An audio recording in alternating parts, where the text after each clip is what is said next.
What's up, guys? If you're not subscribed, please subscribe. Also, please smash that like button on the video and enjoy the show.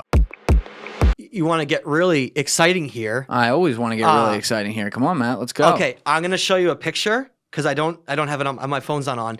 I'll show you it later, but You just got me excited for nothing? I'll get you images. I'll get you images to put up later. Go ahead. I was at Japeth and Shem. There's people that do some tours, like limited, not much. And someone had taken, and I'll get an image for him to put up on this. Okay, it's wild. Someone had taken pictures of the site, and I'm looking around to learn as much as I can, every angle, everything. Right in the corner of one of the walls of these megalithic walls at Japeth, there was this artifact, two of them, maybe like 1.5 feet tall, somewhere in there, made out of basalt. Okay, beautiful, like perfectly sharp edges, like cut your finger on them still. These two artifacts sitting on the ground, like in the dirt, like nothing around them, just sitting there. You could like walk up you could probably like pick them up and bring them home. Not that I want anyone to do that. That's illegal, by the way. And I will find you if you take those out. That's pillar. I found the exact artifact for it. The exact artifact with the same indentation 3 with the top pillar that looks exactly like Göbekli Tepe. And when you go to Minorca, Spain, the exact same shape. Can we pull up Minorca? Type in Minorca, Spain for a second, and I want you to compare to that symbol for a second. You ready? Menorca. Good question. I was thinking that myself. So it's in the Mediterranean. It's an island. It's not really like Spain as we think of it. It's just owned by Spain, but it's an island in the Mediterranean. Okay. Why are there so many islands like this? They're actually I know. Close to Go something to images else. really quick. Type in Minorca T-shaped pillars. T-shaped pillars. Yep. Okay. Okay. So That looks beautiful. okay. by Now the way. click Holy that shit. first one. That That's pillar. Stonehenge looking that right there. pillar it's more advanced than Stonehenge. That pillar is 20 feet tall. 20 feet. You literally would be like a little tiny person next to that. Okay? 20 feet is the tallest T-shaped pillar of Minorca, Spain. Nobody talks about Minorca. People all talk about Göbekli Tepe. And the reason is that their archaeologists in the mainstream is convinced that that's a lot younger, but I don't agree. Why not? Because that is the exact shape and the same type of highly sophisticated megalithic design with these enormous stones that we see in other parts of the world. And the theories that I'm putting forth is that this civilization with its sages moved to different parts of the world and taught different things as they went along. Okay. How big do you think this civilization was, or is there no way for you to really know? You do kind of know, because you can't have a civilization that's small if they're making very elaborate cultural things. They have to be somewhat but advanced. what's big, what's small? Big back in this time period would be probably anything over 20,000 people. Okay. All right. Sizable. Yeah. I'm not saying there were only 20,000 people in this civilization. But it was at least 20. At least 20,000 people. And It's like the bottom half of Hoboken. Bottom third of Hoboken. Right. Give or take. now, Crunch Fitness. going back to that for a second, look at Ionis for a second. You see how I've circled what's called the hourglass? Yes. Okay. Right here on the left, again, the left Now, of this picture. So it's on the Take left all side. those symbols for a second and put them together. What does that mean? Well, you have a sun symbol, you have an hourglass symbol, you have the cross symbol, right? And then you have this Haldi, which became my company logo, passing all of those things, or showing that he's protecting them. And you notice he's kneeling on one knee, okay? Notice that he's kneeling on a knee. What's he doing with his hands? He's like this. Am I fucked up right now? Isn't like the devil's symbol like that or something? He's not doing that. He's going like He's not this. doing that? No, He's doing he's like like this. passing, Okay. All right. something, okay? Okay. Now, let's put it all together for a second. It's telling you something, okay? The sun, we know it's a sun temple, so they're aligning it to the different equinoxes and different, different things with the movements of the sun. So for them, the most sacred, there's 2 time periods that was most sacred of all the ancient civilizations. Take away our holidays.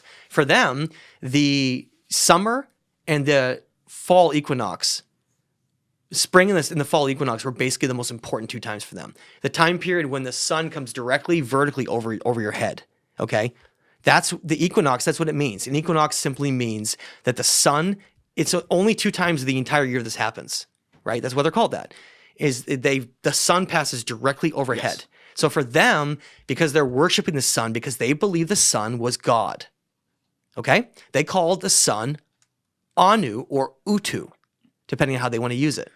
You're going to take my next question right out of my mouth. Keep going. So they believed that the sun was a divine intelligence of God, okay?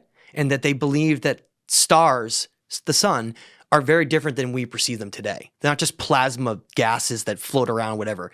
That they are actually have a lot of intelligence, and that the cycles of consciousness on Earth may be related to the sun cycles.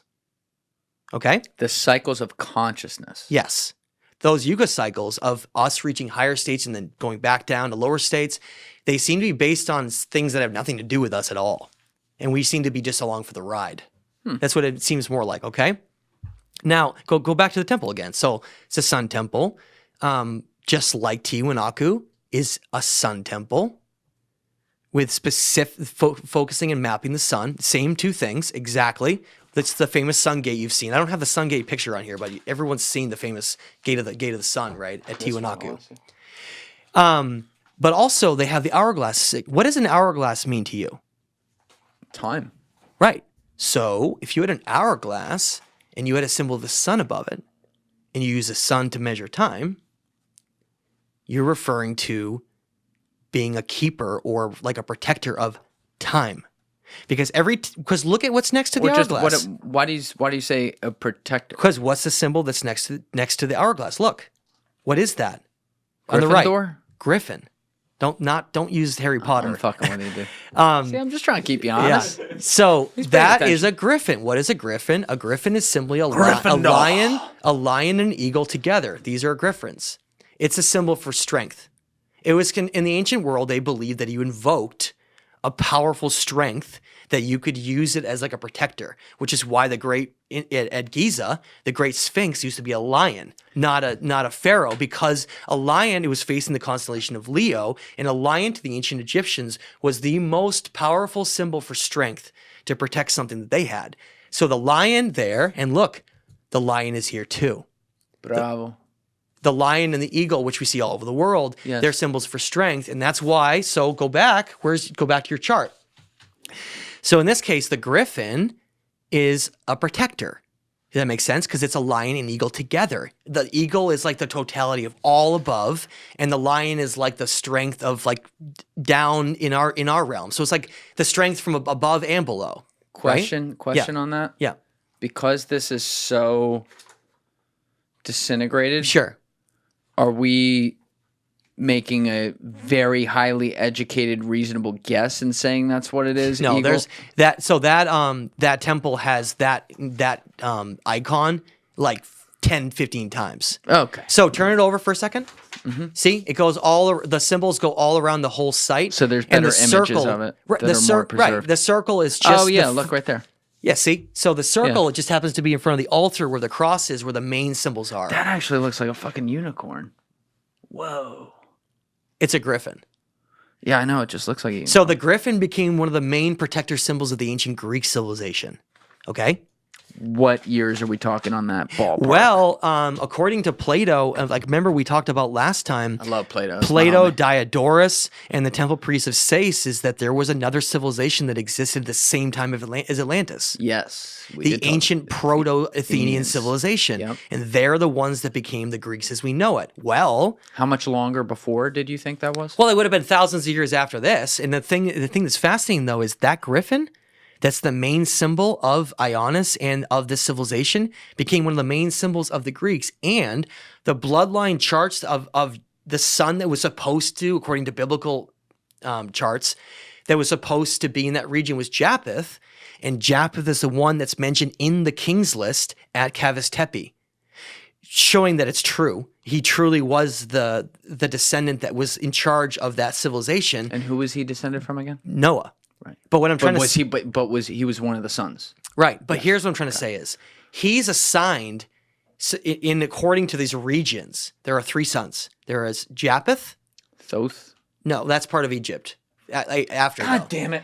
So you have Japeth, Ham, and Shem. Okay. Now, do you remember what the name of that Ashurbanipal-like figure I said at the first cross? His name was Shemsi. Shemsi. From ancient Sumer, and he had the cross on him, likely a descendant of Shem. Because that's the thing is, you look at these Italian cousin. You look at these biblical charts, they describe these brothers as going to different parts of the world. Now, what we're doing is we're using archaeological evidence to prove that that actually happened. And then what I'm trying to build up to say is that Griffin that's there at Ionis, if it's Japeth that's in charge of that region, and then he goes west and creates the Athenians, that's why you see the ancient Griffin as the protector in the ancient Athenians, and the same gigantic, people don't know about this, outside of Athens is one of the most incredible megalithic walls in the world called the Sphinx Wall, okay? And that wall, and I have an image of it I can probably get to you. You can pull it up too. That wall is the only thing, one of the only things left of anywhere that exists from the ancient Athenian civilization, okay? Not that section of it though. Can you keep what you had up there and type in Richard Casaro? Richard Casaro? Yes.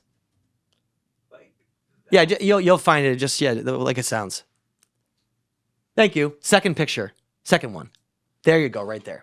Pull that up really quick. Love that. That man is great. Thank you, Richard. You do great work.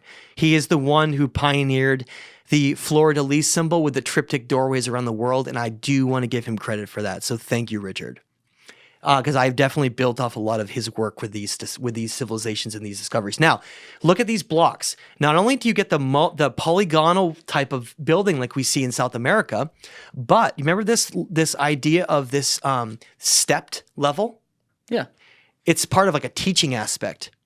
These steps and levels that we can take. If you look at those stones carefully, like to the left of Richard's head, you'll see that there are steps and levels carved into those gigantic blocks. Now, for some context, some of those blocks are over 20 tons. It's a lot. Nobody talks about the ancient Proto-Athenian civilization, but I believe they came out of the Ararat civilization and became the Greeks as we know it. And that's why the Greeks, I think, came out of the Ararats. What's the archaeological research to back that? All of these megalithic sites that mimic this site with the same symbols that came from it, and also the Greeks were the most sophisticated democracy in the world, hands down. Like the way that they laid down the foundations for where we are now is just like it's uncanny. It's like they seem to have the model for like the perfect civilization, and Plato even talked about that. He actually refers to them as the perfect civilization versus the Atlanteans who became an empire. And he talked about how the Greeks were this like perfected society. That's what he called it. He talked about them as being perfected society with like a perfect democracy until they were wiped out by a tsunami in the Mediterranean that literally made them disappear. Thank you for watching the video, guys. Please hit that subscribe button and check out this clip's full podcast episode by clicking here or in the description below.